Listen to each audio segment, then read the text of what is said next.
Listen! Welcome to Nintendo Voice Chat. This is IGN's Nintendo Podcast. My name is Philip Mewson, and coming up on Nintendo Voice Chat, we have a big show for you guys this week. I mean, there have been so many Switch games released and still so many Switch games coming out, not to mention the Video Game Awards just happened. We've got some big news from Nintendo, allegedly. And man, I mean, we have a bunch of new game announcements. Bridge Constructor Portal randomly was announced for Switch. Last minute Outlast franchise. Tons of stuff. But before we get to all of that, let's go ahead and introduce our panel. Starting over here to my right. How's it going today, Perry? Good. I love how you're leading with the biggest game, the Bridge Constructor. Yeah, right. I know. Nothing Get against excited, Bridge Constructor. people. This is really cool. Get excited. Yeah. No, we're going to be talking about a lot of stuff today, or this week. So yes, cool. Very Thanks nice. for having me. Fair.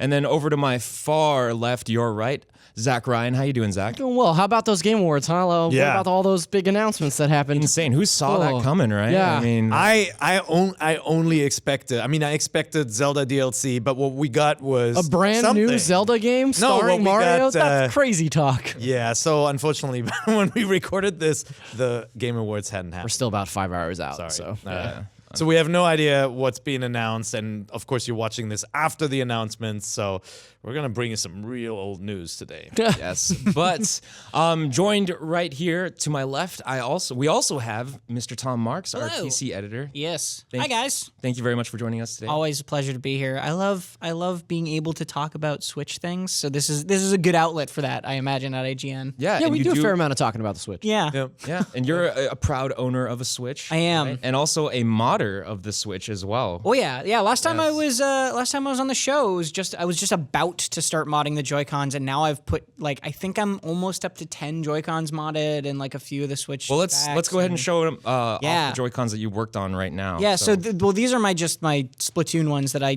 got from Japan. Yeah. The gold ones on Zach's. Yeah. And then I also did this one, which is the D-pad, the orange translucent D-pad one. You also have that. Yeah. And you did that yourself. But Tom taught me how to do this. He actually has a really, really cool instructional video.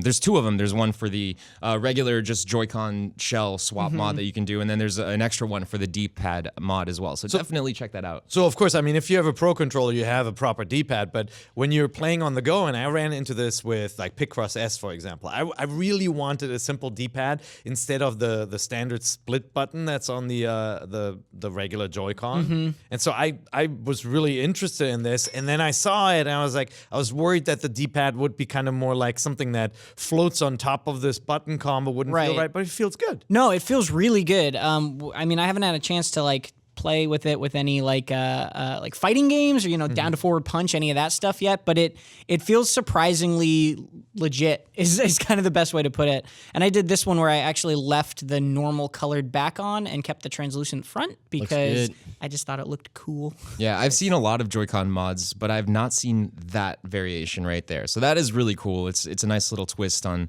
what we currently have available. So well done. Very impressive stuff. Thank you. Before we get to our main topics this week, let's go ahead and just jump through some house cleaning, quick news. So yes, like I said earlier, Outlast is coming to Nintendo Switch, and it's coming in Q1 2018. Now, the announcement had said that it was the Outlast franchise that's coming to Switch. So we're assuming now that it's going to be Outlast 1 and 2. There isn't an official announcement for Outlast 3 yet or anything like that. Yeah. That game doesn't exist if it is in the works. So they just said franchise. That's really exciting. I'm a huge horror fan. Are you guys looking forward to this at all? Yeah, they showed they showed the title screen of Outlast 1 on the Switch. You know, a lot of developers now show a game running on Switch. It's really cool to see that. I'm not looking forward to it because it's terrifying.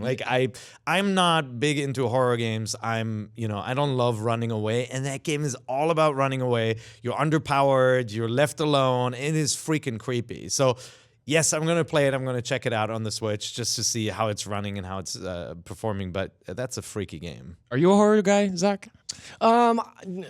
Sort of. There are a few horror franchises that I really love. I really love Resident Evil. I haven't played an Outlast game, but I'm excited that it's coming to Switch, mostly because it's further commitment from Nintendo that they're really pursuing M-rated games. Right. This is the kind of thing that we definitely wouldn't have seen on Wii or Wii U, and it's really cool that they're bringing it over and working with publishers that are a little more more, gory, a little more violent, a little more horror driven. So that's it's cool. it's a little simpler compared to Resident Evil. It doesn't have that kind of The puzzle elements. It does have the like start the generator to open the door, all that kind of stuff, but it's less about it's less about defending yourself. It really is about like not getting caught. So it's kind of like stealth, avoid, run away, you're underpowered, and it is super creepy, and you have this element of a night vision camera. Yeah. And you have to ration it because it does run out of battery.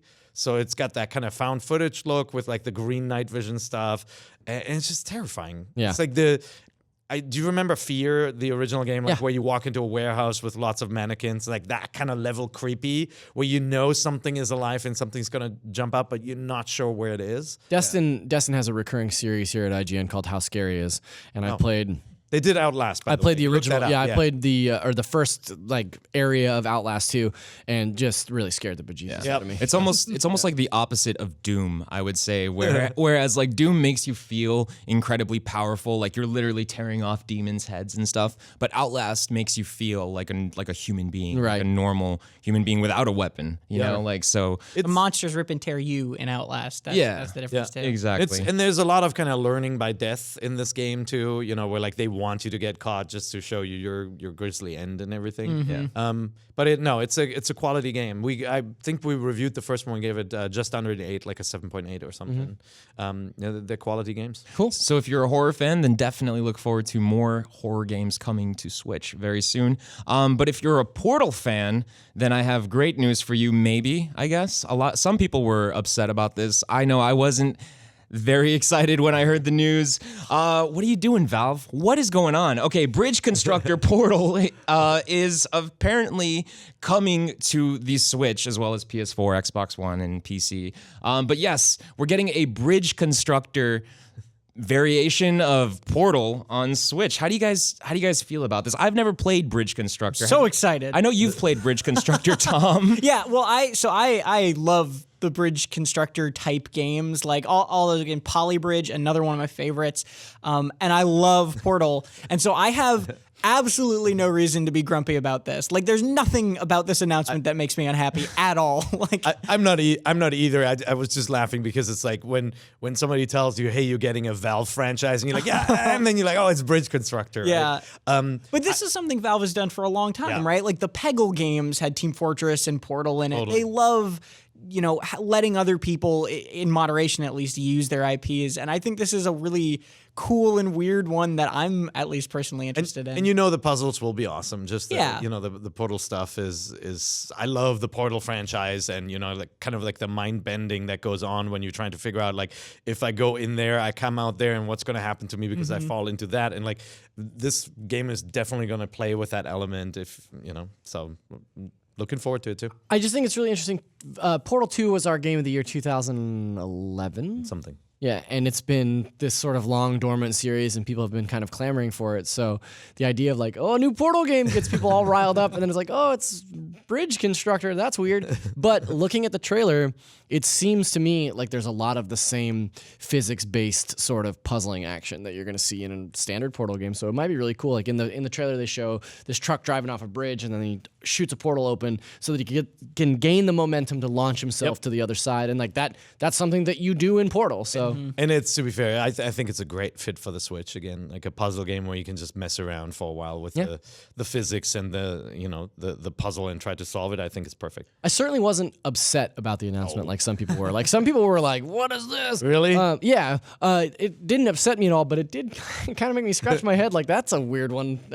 6 years after the fact. The thing that surprised me most about it too is that they actually got GLaDOS's voice in there, and like the trailer has her being like, you've been selected to take part in our vehicular testing program, and they're pitching it like it's a sequel to Portal, right? Like that is how they've set it up, even though it's not developed by Valve and it's this total spin-off thing. And yeah, I'm just excited to play it. Yep. It's going to be very interesting to check out. I'm excited to check it out once it does finally come out. I guess it's slated to be available in early 2018. So right around the corner. Yeah, look forward to it then. We'll have some updates for you guys once we do get a chance to play it ourselves. But in other quick news, there was a new Switch update released, update 4.1, just some minor quick fixes, supposedly. It addressed an issue with motion controls not working properly. So if you haven't connected to your Switch to the internet in a little while, now would be probably a smart time to do so and just get updated to the latest firmware. Also, Mega Man 11 was announced for Switch with a late 2018 release. Now, I'll admit it right now, I'm not the biggest Mega Man guy. I know there's some big Mega Man people here in the office.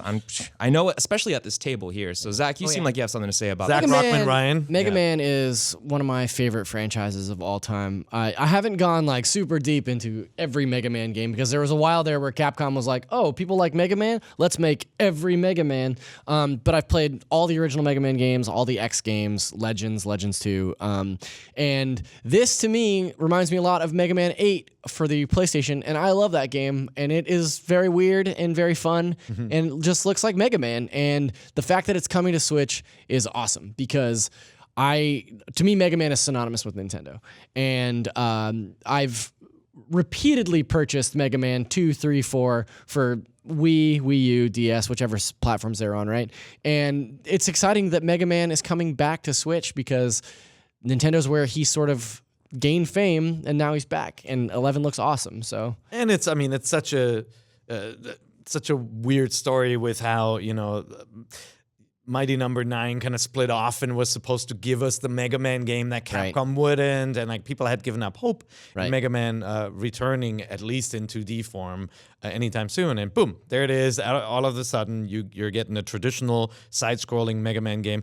Art style-wise, I'm not a huge fan of the look. I wish it was a little bit more creative. It's very safe, I feel like. It's like this Capcom style that goes back all the way to the Super NES era. Like that's the way the Mega Man games started to look. That's how their other like Demon Crest, like all those games started to look, that kind of like rounded 2D look. Yeah.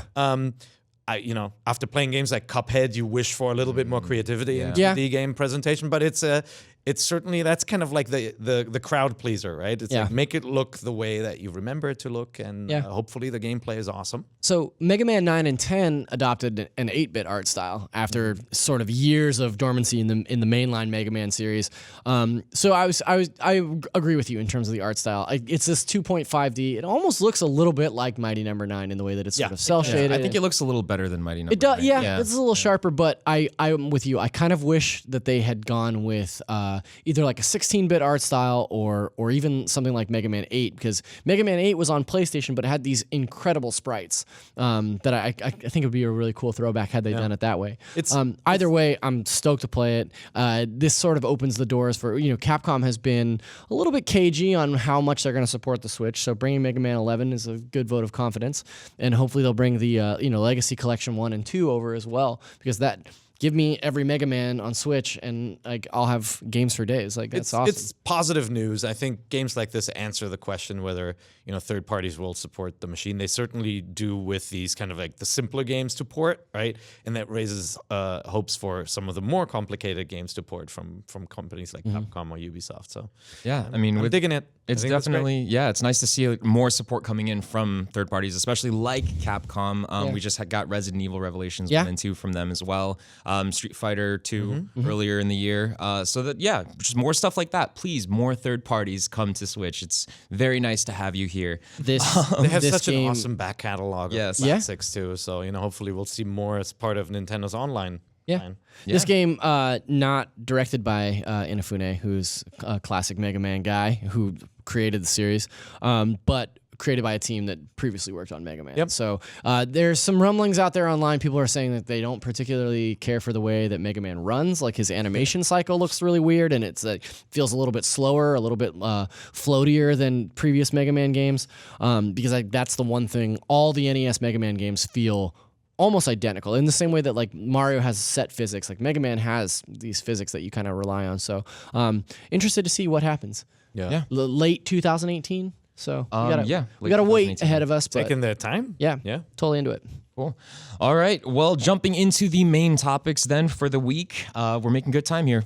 So it looks like we finally have a star for the upcoming Detective Pikachu movie. It has been reported that Ryan Reynolds will officially be the voice of Detective Pikachu, which is hilarious. Now, he wasn't the only person. That's awful. Who did that? Good Lord. Barrett, is this your handiwork? Awful picture of Ryan Reynolds with red cheeks. Yes. And a tail. Great. Thank you I for. want to see that in my nightmares. Who saw this coming? This is a weird one. Oh, he's the only pick in my mind. Really? The hell outta Well, here. people, but people talked about like Danny DeVito, like somebody like who matches the kind of silly, like the unexpected voice in the Japanese original, and then Ryan Reynolds is just so perfect because he's been acting behind the mask in Deadpool, and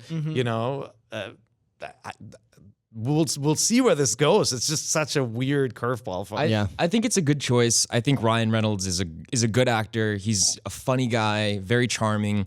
But at the same time, because he does, do Deadpool, and Deadpool has that full face mask and he's got that distinct voice that's so recognizable by now. Are we just going to hear like Deadpool coming out of Pikachu? That's kind of what I was wondering too. Are we looking to hear this sort of like smarmy one-liner Pikachu? Like that'd be weird. I feel like there's got to be some sort of differentiation. Hit. But it would be a hit. Think about if the ad Nintendo says would never Ryan let that happen, Reynolds though. is Detective Pikachu. People are like, what? Okay, go. There's there's no way that they would even let Detective Pikachu be like a PG-13 version of Pikachu, right? But he is in the game. He gets out there and is just slapping people around. No, but he's more like a seedy like film noir detective. Mm-hmm. So it's such a weird thing that this exists, even that there is a talking detective Pikachu who doesn't go Pika, And to be fair, they could have told us that Deadpool, played by Ryan Reynolds, was the voice of Detective Pikachu, and I would have been on board. If specifically Deadpool was, I would have been like, great, cool, that sounds awesome. So, but it's that's not a cheap actor, so it does sound like Nintendo is serious with the whole cinema. Well, that was one of the things that struck me most about this pick was that I was expecting this to be kind of much more of a low-key Pokemon movie than Ryan Reynolds would imply to me. Like Ryan Reynolds to me sounds like this is going to be like a big budget thing, and I was just kind of expecting it to be just another Pokemon movie coming on, and it's actually seems to be much bigger than that. So that means they have to bring the game out here. Yeah, where's that game? Yeah, it's gonna have to come. Yep.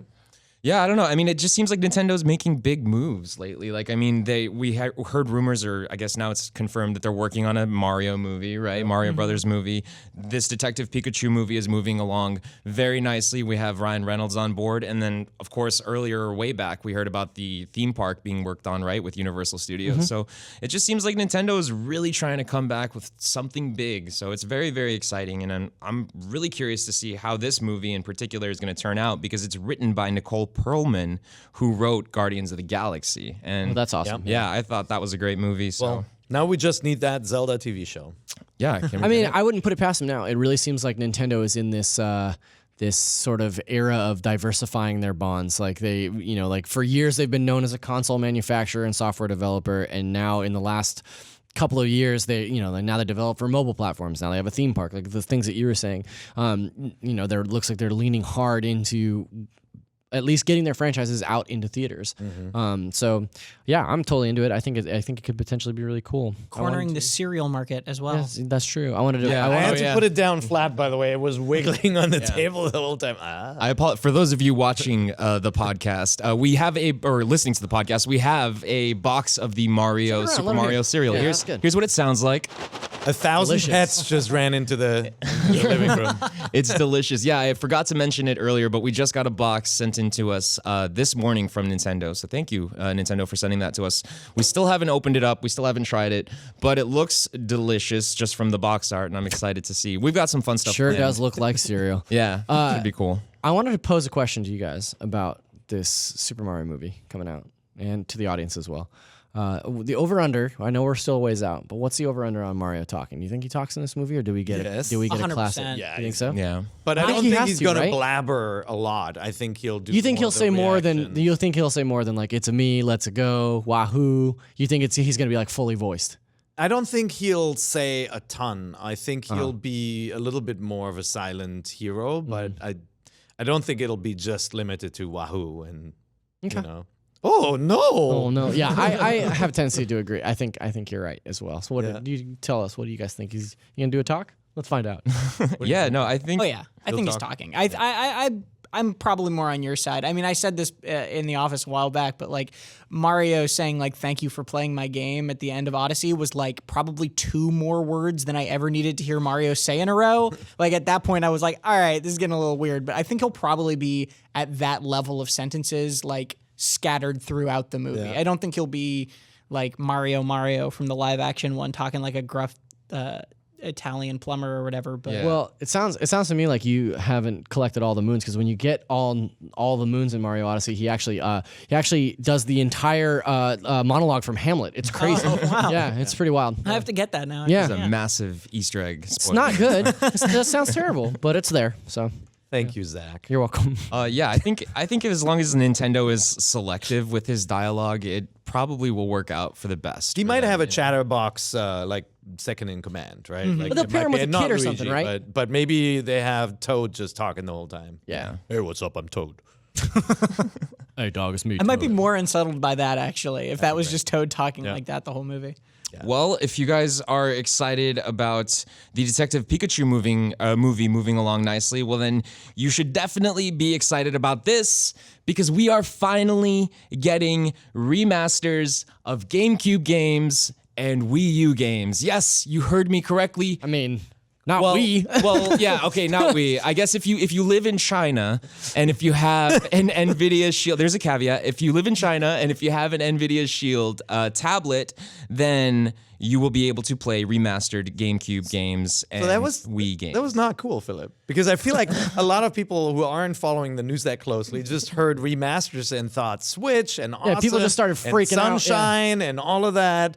What you're really saying is, if you live in China, Tiny caveat. where you can't easily get a Switch, you will now be able to play I was Twilight trying to- Princess I was- pre-installed on your NVIDIA Shield, which you probably don't own. I was trying to build it up a little bit. All you know? right. Like get people excited. But it is weird. It is so Flagrant strange. false advertising. Yeah, so Nintendo has some history, right? They brought out the Nintendo iQ in the Chinese market before, which was this small N64 based console. And this is again another way to build up their franchises in China without having this complete without going big and really marketing the Switch in major ways and creating a system out in that market. No, the Switch isn't available in China, as far as I know. So the one struggle Nintendo has had in the past is with piracy. Right. And especially with cartridge-based systems, it's very, if you release a system in a market, and I'm not offending anybody in China here, all two listeners, is that it's very difficult to control. Once you put your hardware out, difficult to control access to pirated copies of games. And so that's why they created the iQ. And that's why I think they're taking this approach rather than going full force with a Switch release out there. See, I didn't think of it that way. That makes sense. I was leaning more towards maybe this is Nintendo sort of testing it out, like doing a sort of soft launch, if you can put it that way, for the possibility of these remasters eventually coming to Switch over to the West as well. Just because I can't imagine them thinking that, this wouldn't be successful here, because obviously it's what many of us have been asking for a long time. And we all know that a lot of us know that the NVIDIA tablet and the Switch are nearly identical on the inside. Share a lot of the same guts. Yeah, they have the same parts. The NVIDIA, the core chip, yeah. So the Tegra, right? The chipset is the same. Yeah, and obviously I think that's a nice move in a partnership with NVIDIA as their chip manufacturer, and it makes sense. And the games are pre-installed, right? It has Twilight Princess pre-installed on the machine. I didn't know they were pre-installed. Yeah, They so are? 3 titles are pre-installed on the Shield. So it's Twilight Princess, then New Super Mario Bros. Wii, and also Punch-Out as well. Yeah. Yeah. So it's cool. And I do think, Nintendo is thinking globally. China is a humongous market and huge for video games, but mostly in the mobile space, right?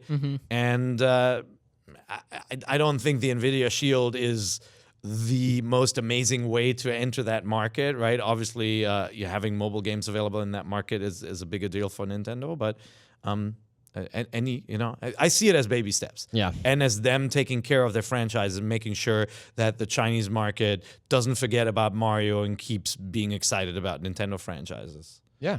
I think it's sort of a wink and a nod as well that this news should come out and like, oh, hey, this is running on the same chipset in a different country. Yep. It's sort of a proof of concept here. So it's very exciting to me because I've, like the rest of us on this panel have been dying to know like what sort of backwards compatibility, what kind of virtual console stuff we could be looking at. So if they're potentially testing out Wii U and GameCube games on this platform already, then maybe we're not too far out from hearing something about it. So be really cool. Obviously, these are good games. We've seen Twilight Princess fairly recently, right? As a remaster. I saw about half of it. The Wii U, but no, I mean I'm all for it. We actually IGN has a website in China, so we're behind the curtain over there. We have a partner in China running a licensed version of IGN, and they create original content. So we'll be bugging them and seeing if they can check this out for us. Right on. It'd be really cool to see that. Very exciting stuff.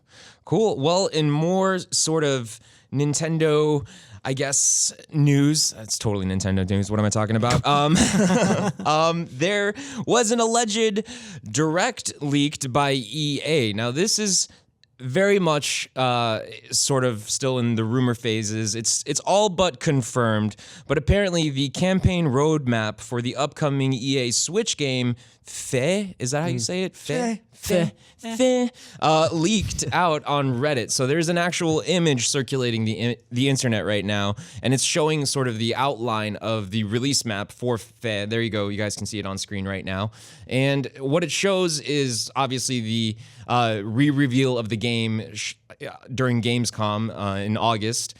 And then if you go over to the right, you can see that there is an alleged Nintendo Direct happening sometime in January. So this was found in an email chain circulating through EA. So EA accidentally leaked this information out. So we don't know if it's official yet. It's obviously not confirmed, but it looks pretty legit. It looks pretty official. A lot of people around the internet believe it's true as well. Plans can change, right? Plans can always They may have change. locked this in, or they may have presented this a while back, but like, I think it's a safe bet that Nintendo's going to want to start off the year with a Direct and remind people, hey, yes, we have a plan for the year, and here are the games coming out in the next month and a half. I think it's a no-brainer that this is right. This is the second time we've seen some rumors about this January Direct, and the previous one had like some pretty substantial sort of speculation as to what was going to be in that Direct. So the idea here is that this January Direct is supposed to outline their 2018 content, like top to bottom. So I'll be excited to see if that's actually the case, but I think Pear is absolutely right. I think that there's obviously going to be a Direct. Nintendo was going to want to maintain their messaging, especially like starting a new year where people are admittedly a little shaky on what the Switch looks like in 2018. So it's nice to know that you at least get a second idea of like, yes, this is definitely happening. And also, Fe looks awesome. Like when we saw it at Gamescom, I know Pear and I saw it, and we were both pretty stoked on it. So.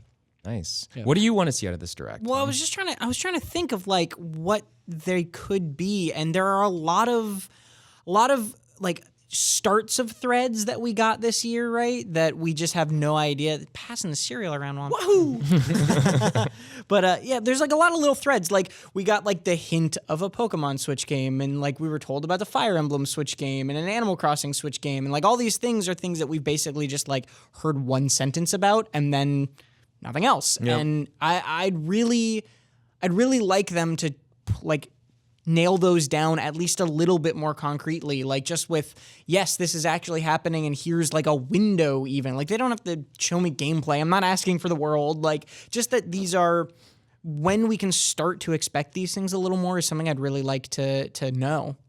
But obviously it seems like this Direct, if the Fe leak is what spurred this, then obviously this is going to be partly third parties too, and EA is not obviously this is a smaller game within EA, but this is not going to be a small Direct. It doesn't sound like it's going to be another Nindies essentially. Yeah, it makes sense. I mean, Nintendo has more and more moved into a constructing their directs with a specific like headline, right? So it's a 3DS direct, or it's a Fire Emblem direct, or something like that. And so it totally makes sense to me that third parties would appear on a 2018 direct. Like here's loosely what we have planned for the rest of the year. So.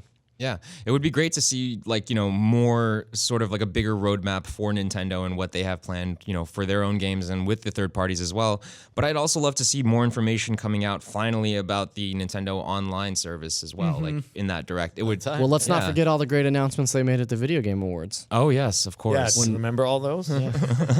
My hope with the Nintendo Online services is that they'll just keep having to delay it to the point where it will always be free, and they'll never be able to charge for it if they never come up with a plan. It's foolproof. But I want Someone tells me that's not going to happen. I think it's like year 2 of Splatoon 2, they'll charge. Yeah.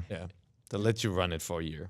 Probably. I mean, I don't know. They've been giving us a lot of really nice free content, like with the Splatoon update as well. And ARMS started the new Party Crash mode, which I also forgot to mention. There is another Party Crash starting today. So if you're interested in that, you should definitely check it out. It's kind of like Splatfest. And the theme this week is Ninjara versus Min Min. So definitely check it out. I'm going to be playing it. I know Lily from the NVC Podcast Forums and our own IGN office here is going to be joining us as well. So I want to see you guys online if you're playing. But yeah, I don't know. I just think that it would be great to sort of see Nintendo really open up and develop their online system. It would be great to have that sort of roadmap happening and getting an official price, getting more details on what kind of games we'll be getting for free. I know that we're going to be getting retro style games, right? That rental service that they've explained.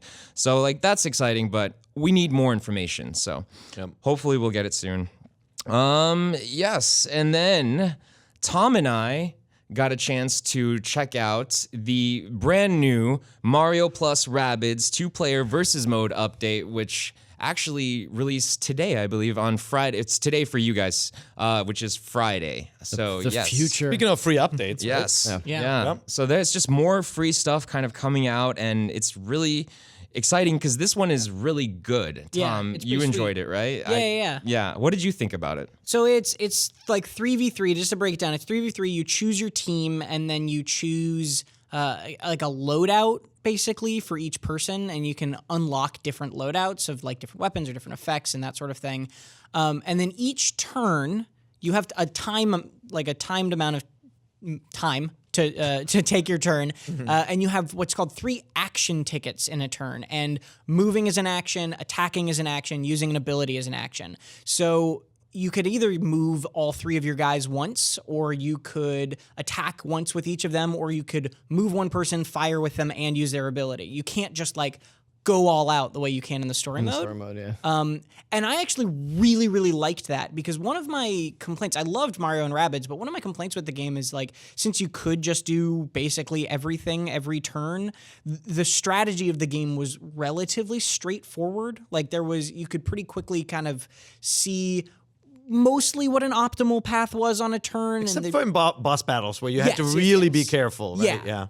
I'm not saying that's every game and or every match, but in this, it's way more difficult because you are so limited in what you can do that you really have to spend your turn being all right, if I move here, he could move this guy and then fire with him, or maybe he just wants to move all his guys to kind of get into better position, or maybe he wants to just unload if I put a person too far out. There's a lot of different things you have to go through. So it ends up being a much deeper game strategically. And it's different because it's not like an RTS where you have the fog of war and you can't see what your opponent has, right? You can see everything at once. So it really is about the moves and the paths you take and the combinations, and then a little bit of the luck factor too, right? Do you shoot someone with honey, yes or no, right? That kind of factor in it too. Yeah, it definitely has the luck factor Shoot with as honey, well. But I mean, it doesn't matter. Even if you can see what the other player is doing, it still can get very grueling and very competitive. Tom and I had a really good game going. It lasted almost 20 minutes, something like that. Yeah.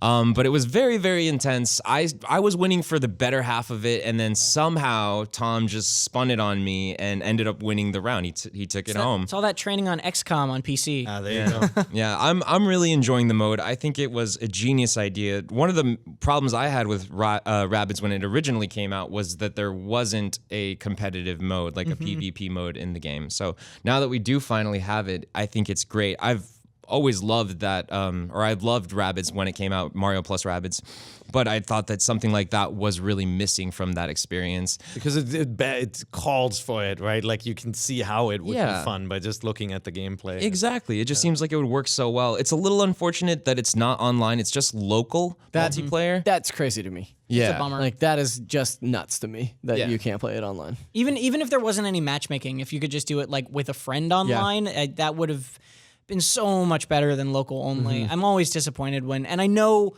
making games work online and multiplayer games work online is really, really hard. Especially where you wait for someone, right? It should never be underestimated how difficult that is. Yeah. But it is always disappointing to not see it, and it's especially disappointing in this when it seems like it would be like work pretty well. Right, like XCOM was really good online, right? XCOM and XCOM 2, so... The multiplayer in XCOM is criminally underrated, in my opinion. Yep. Yeah. So Mario and Rabbids still one of those games. Whenever I talk to a new Switch owner and what games are you playing, everybody always has Mario and Zelda. More people are getting Steamworld Dig now, thankfully. And I still feel this game, despite its good sales, is overlooked. Like to me, this is one of the must-own games on the platform. I agree. Along with, the big Nintendo franchises like Splatoon, all that for multiplayer, and Steamworld Dig. If you haven't bought it yet, I mean, it's a no-brainer to me. It's just, it goes into when it was first leaked, right? Like, and everyone was just immediately like, this game's gonna be terrible. And then as soon as they showed off what it actually was, everyone was like, oh man, maybe this game's gonna be good. Yeah. And I think it's just a similar mentality of like, it's hard to believe that game could be good, and so you mentally skip over it. But yeah, I agree. I think it's one of the best out there. I'm really happy that it worked out for that game because it was getting a lot of flack when it was originally, when those leaks were coming in. A lot of people were making fun of it. I'll It's admit, such an unlikely pairing. Right. I mean, I wasn't too excited about the Rabbids being involved with Mario, especially like with one of his first appearances on Switch. I was like, all right, seriously, but Get ready for Mario the movie by the people that brought you Minions. No. But no, I mean, this just goes to show that, like, you can stay hopeful here. Like, there is always a silver lining, and luckily, Mario plus Rabbids is a fantastic game. Highly recommend it. You should definitely buy it, just like Pear said.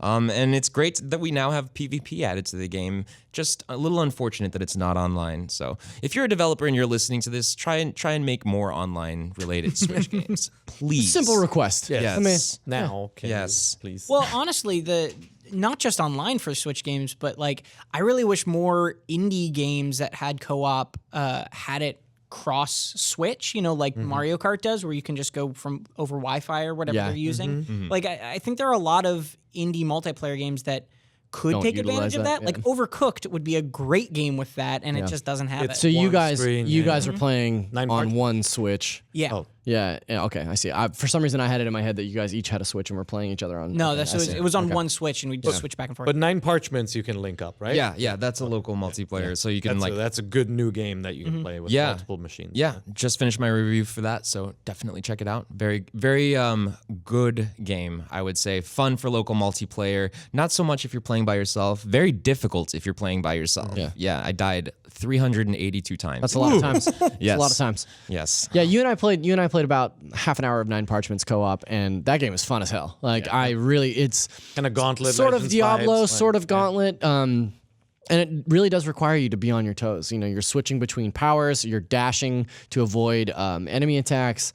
Very smart, a lot of fun. We had friendly fire, and I probably killed Philip like 6 times by accident because I'm bad at games, but that's fine. That was my only worry, is that you have these big spell effects and you can hurt yourself. Yeah, you can hurt yourself others, and your friends. Yeah, and like it didn't get crazy. a little bit. Yeah, little bit. I mean, you can res each other. It's something. So. Yeah, it's something that I think probably the deeper you get into the game, the better you'll get about estimating what that area of effect is, how to avoid it. Also, a gorgeous looking game. Oh yeah, just really good looking. Yeah, yeah. A lot of like great particle effects and like really cool art direction. Yeah, so check that one out. Nice. Yeah. Cool. So for the last main topic of the show, I thought it'd be kind of fun to sort of go over our personal picks for our favorite Nintendo games of the year. So I thought maybe we'll have similar answers if we just pick one game each. So I thought we could split it up into 2 different categories and do our favorite AAA game, or and then our favorite indie game as well.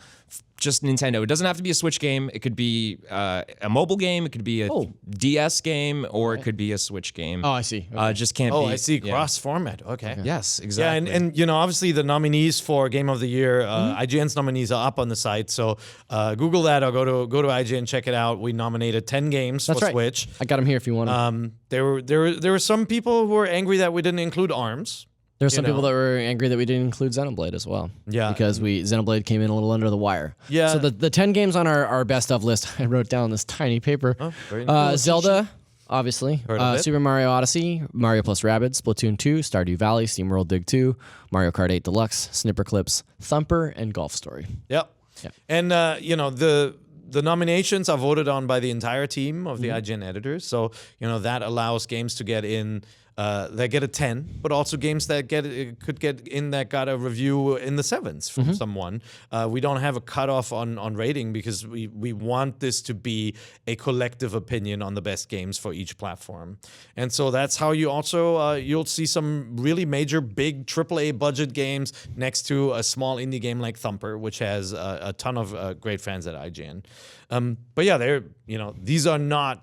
The fact that we had to limit it to 10 and that you could keep going with games like Xenoblade and ARMS just shows that the lineup is already really mature. Yeah. Yeah, it's looking good. Yeah. Who do you want to start on picks? Okay, let's go ahead and start with I'll start with me. Let's go with me. Yeah, I never start. I've heard first. Of you. Yes. Hello, me. My name is Philip. So, yeah, my first pick, I'm gonna go with the AAA side, obviously, and that one was tough for me because I was leaning very closely towards Breath of the Wild for my top pick.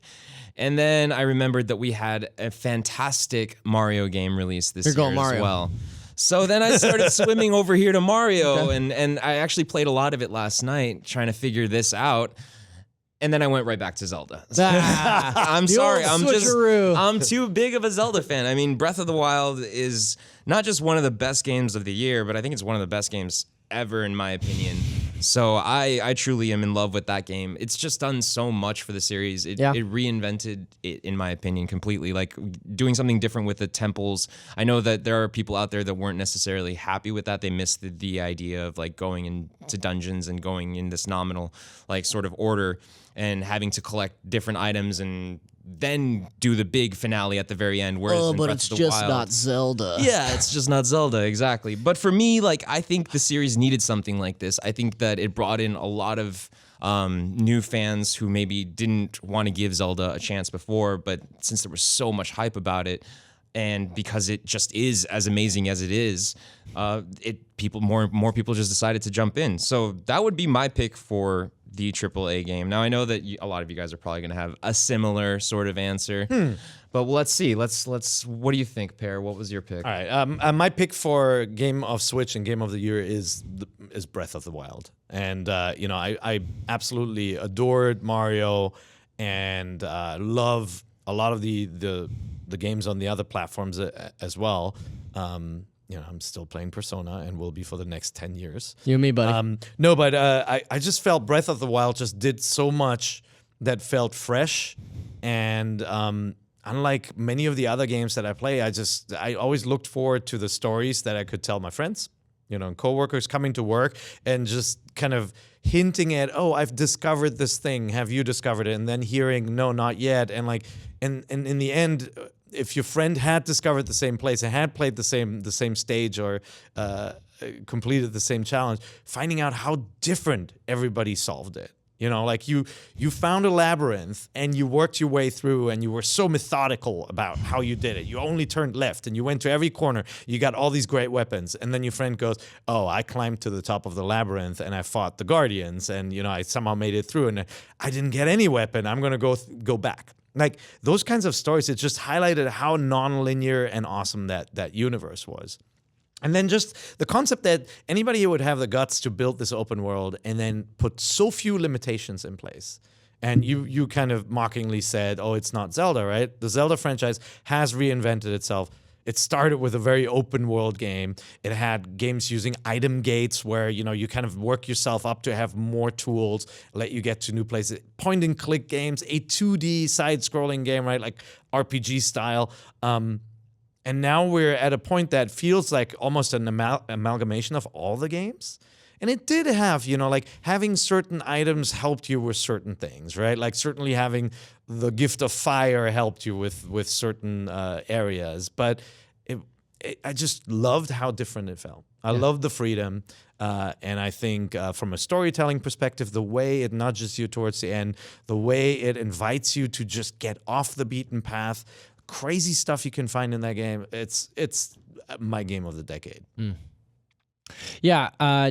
Also Zelda 2 as well. Everything that you guys said, and I'll keep it short, but I think that every year we get a game that sort of captures the cultural zeitgeist in the office, and everyone's talking about it, and everyone is comparing notes and telling these stories that sort of serve this meta narrative around the game, and that is exactly what it happened with Metal Gear 5. It happened with The Witcher. It happened with this game, and the idea that like you were saying, Pear, the way that I would solve something would be completely different from the way that Brian had solved something, or completely different from the way that Alana had solved something. And being in the office, pulling each other into rooms and being like, have you seen this? Do you know that you can do this in this game? 60, 70, 80 hours in is just an unparalleled accomplishment. And so, yeah, for sure, as my AAA pick, I choose Zelda for this generation and several others. Like, I remember very distinctly, probably 20 hours into the game, texting Alana and saying, like, I feel crazy saying this, but this might be one of my favorite games of all time, like, already. And I stand by that. Like, I think it's one of the best games ever created. Yeah. My Switch game of the year is the Jackbox Party Pack number 4. Jackbox. No, it's Zelda. Hey, who would have guessed? Wow, we present such varied opinions. I know, here. and I mean, like, the thing that struck me about that game, even from the very beginning, like from the moment you get off the plateau, is how empty the map is. Like, there are no little symbols, right? Mm-hmm. And then at the end of the game, 100 hours later, you look back and it's covered in symbols.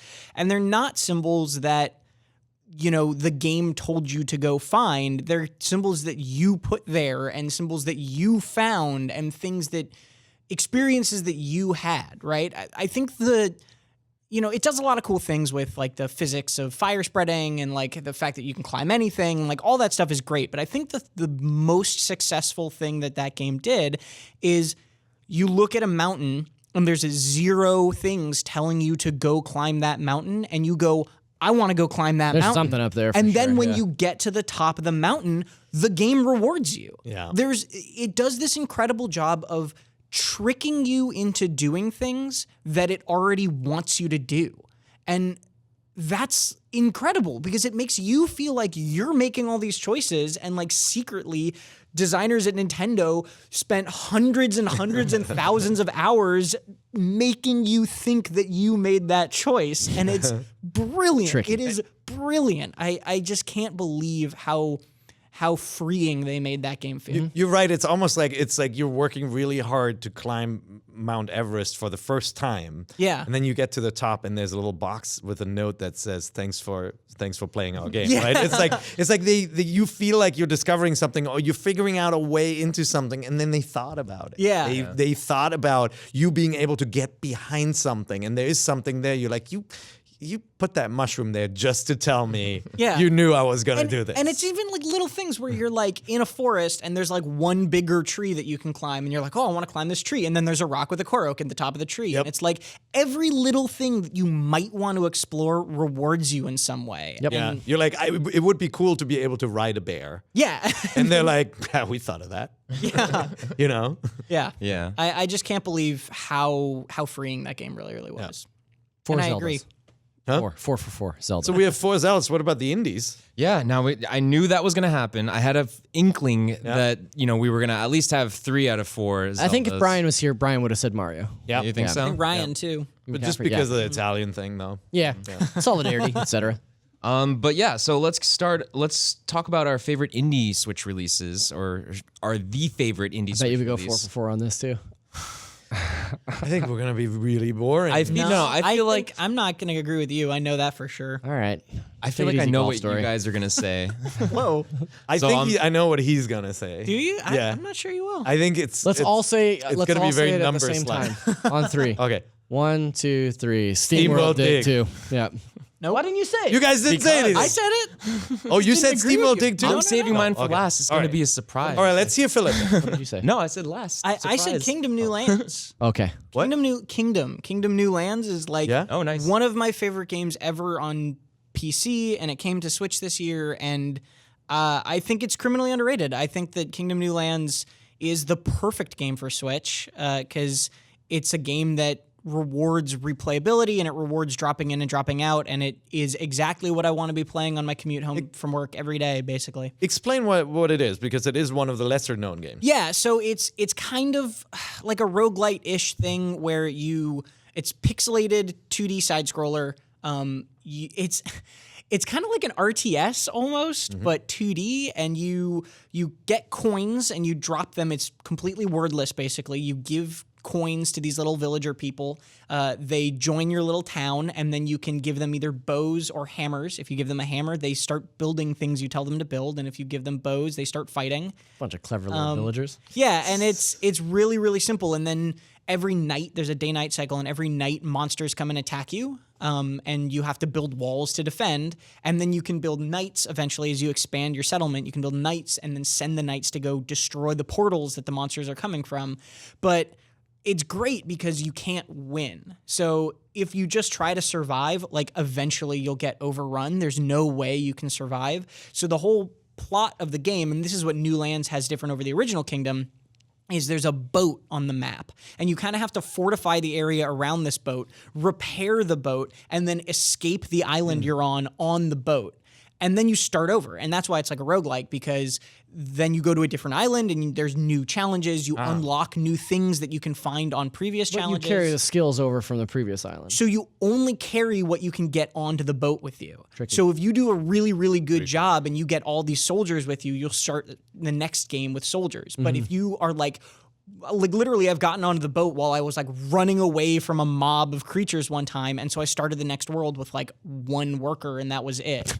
And it's this really great game where it somehow feels congruous. Like it feels like you're playing this long story where you can just replay it a bunch of times, and you can play different you can do it over and over and over again. Yeah, Kingdom Newlands I think is just I understand why a lot of people are not as hot on it, but like it's just, like I said, it's what I want to play at the end of the day when I'm on the train home. That's awesome. I thought you'd pick Picross or something. Oh, Something yeah. very Me Tom-like. too, yeah. I do love Picross. Yeah. I completed all of the puzzles in that recently, and I was very, very happy about it. But yeah, no, Newlands is definitely my pick. I feel like I should say a word, then you say a word, then I say. Well, no, Steamworld Dig too. It was our obvious pick. We've talked this game up so many times. We don't need to go into too much detail, but I really loved the way that the map opens up when you get more powers, and I really like this concept of just being able to dig in all these different directions with these silly characters. And I love the collection aspect and like going back into areas and finding everything. And this game really rewards you for that. And it has some really good, really tough challenges that if you master them, you feel really good. If you can't master them, you can come back later with a power up and it'll help you. And it'll help you completely. I think it's a really well balanced and wonderfully paced game. I think it has a perfect gameplay loop. I think the idea, the goal to collect things to upgrade your carrying abilities and to upgrade your maneuverability so that you can go back into the mines and carry more stuff, collect more things. Like, it's just super smart, and it's the kind of game that I just found myself saying, oh, well, I'll just do a couple more runs and then I'll go to bed. And then suddenly it was 2:00 in the morning and I was still playing Steamworld Dig 2. So like I cannot say enough about how great this game is. And it was such a refreshing surprise to have this like awesome 2D platformer on Switch this year. And I think that it not necessarily got overlooked, but I think it has the potential to be sort of swept by the wayside. And I hope that people listening to this show and people that are big into that sort of thing are paying attention and pick this game up because it's awesome. And it's interesting, Newlands Kingdom Newlands and Steamworld Dig 2 are both... You already got your turn, No, Tom. I'm talking about Steamworld here. Both of those games are games that had good first games and then had their sequels kind of took whatever the core of that game was and then made like something really amazing out of it. Yeah. They're both games that started simple and built upon a really good idea, and I think they both benefit from that. Like I think Dig 2 is like a almost innumerably better game Than the than first one. Yeah, for sure. Yep. Yeah. Now they're gonna make a heist sequel for Switch, and it's gonna be good too. Oh yeah. Oh, that would be awesome. Oh, I love that game too. Me too. So I originally wanted to make a hilarious joke about my indie game pick, but I mean, It's Kingdom Newlands. there's just there's no going around it. I mean, it's obviously Steamworld Dig 2. Oh, man. I'm sorry, you What? know, like, I was expecting greatness now. but I'm not sorry. You know what? That is great. I was expecting a curveball. A curveball. I was thinking you might start going like Battle Chef or something like that. Battle Chef pretty is good. good. Battle Yeah, Chef Battle is Chef's good. pretty good. Yeah. Yeah. Everyone's suddenly reconsidering for a moment. No, but I mean, I feel like it just goes without saying. I mean, we've already said so much about this game, but it's an amazing indie game on Switch or wherever you choose to play it, even if you don't play it on Switch. It's just one of those games, like exactly what Tom was saying. The first one started something. It had a great idea, a great concept, but then the second one really just built upon those ideas and expanded them and made them so much more fleshed out. And I love the way that, like what you said, Zach, the whole game just encourages you to go beyond the beaten path and look for new caverns and new hidden areas that you wouldn't normally find if you're just exploring the story itself. And you can finish that game relatively quickly if you just do the story. Yeah, I think I clocked in at about 8 hours. Yeah, but if you're just going straight for the story, I don't think that you're playing it the way that you should be playing it, because that game is meant to just be like totally torn up and digging through everything and trying to find as many secrets as you possibly can get to, because that's the whole point. So if I could pick, honestly, like a favorite game that came out besides Breath of the Wild this year on any platform, it would probably be Steamworld. That's your number 2. Yeah, that's my number 2, Right on. period. So, yeah, My number 2 this year is coming out on Switch next year, so Oh, yeah. Wolf Hollow 2. Knight. Oh, just kidding. Yeah. But I'll shut up about that because Yeah. Zach's heard me talk about Hollow Knight too much The already. name of the game is Kingdom Newlands. Yeah, before we wrap things up here, I just wanted to go over some of the new game releases for this week. So it's starting, these are all coming out on December 7th, which I believe is to yesterday. So Which I believe is yesterday. yes, It's I believe yesterday. that I got that is unstuck yesterday, in time yes. again. So, starting out at the very top, Tesla Grad, that is a very fun game. It's also available on other systems as well. Phantom Breaker, Battlegrounds Overdrive, Dimension Drive, Slain, Back from Hell, Embers of... That's a video game name. Yeah. I know, Slain Back from Hell. Oh, yeah, That one it's a very actually- video gamey game Yeah. too. Yeah, it's like an action sort of platforming type game. It looks pretty interesting. Pixelated blood. Yeah, lots of heavy metal pixelated crazy violence going on there. So then going on from there, we have Vostok Inc. Riptide GP Renegade, which is definitely a mobile port. So make aware of that. It looks a little bit like Wave Race, but you can also get that game on your phone as well. So less. yeah, for much less. The Sexy Brutale, which you should definitely check out. It's Yeah. I'm glad you said that. I was Yeah. gonna flag that if you didn't. What is that? Sexy Brutale is a super stylish puzzler that came out earlier this year. Jonathan Dornbush reviewed it for us and is just like head over heels for this game. Was championing for it in a lot of categories for Game of the Year. And I honestly didn't even know it was coming to Switch, and I just saw it when I sat down here, and that means that I'm gonna go out and buy it as soon as this podcast is over. Yeah. So Well, on December 7th, which is yesterday. Is when you will. I think it's yesterday. Okay. So yeah. Red Game Without a Great Name. I believe that's like one of the cheapest games I've seen come out on Switch. It's like $2.99 or something like that. Plantera DX, Floor Kids, which is another game that you should definitely check out. That was another Nindy title. So The breakdancing. Yeah, one, it's right? like the breakdancing. I saw that in a direct a few months ago, and Brian, I was actually texting me about it today because he got a copy and has been playing it, and he says it's awesome. All the music is by Kid Koala, and all the and all the rhythm stuff is like super fun. So he's really big on that as well. Who's gonna play all this? Brian's gonna play all of them. Apart from Brian, yeah. Man, so many good games. And then Tesla Grad is excellent too. Yeah. Tesla. Brian played that as well. Really good. What else you got? The last 3 on the list for this week are Plague Road, Gunbird for Nintendo Switch, and Yodanji. Is that how you say that? Yodanji. Yodanji, yes.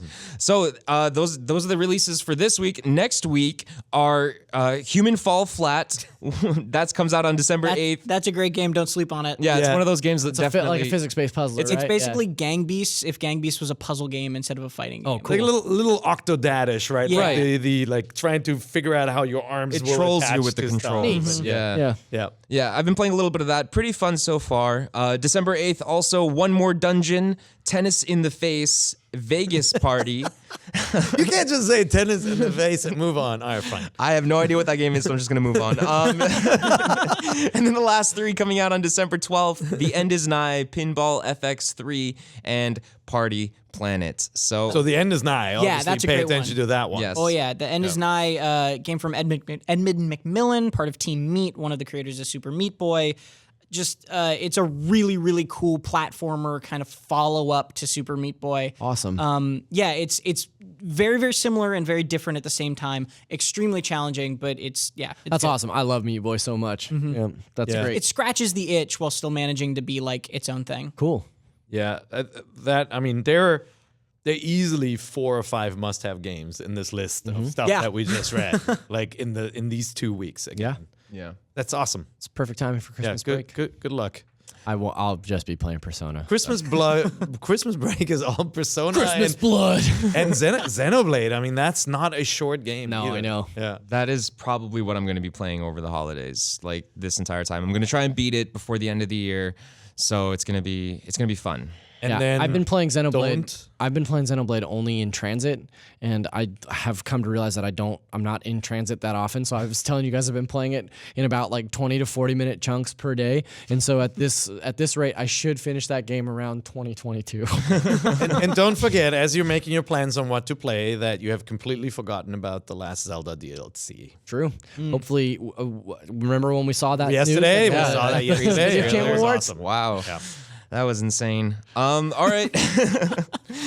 Well, unfortunately, we did run out of time for question block, but don't worry. I actually asked you guys for all of your questions on Facebook, and I'm answering a bunch of them in the upcoming NVC vlog.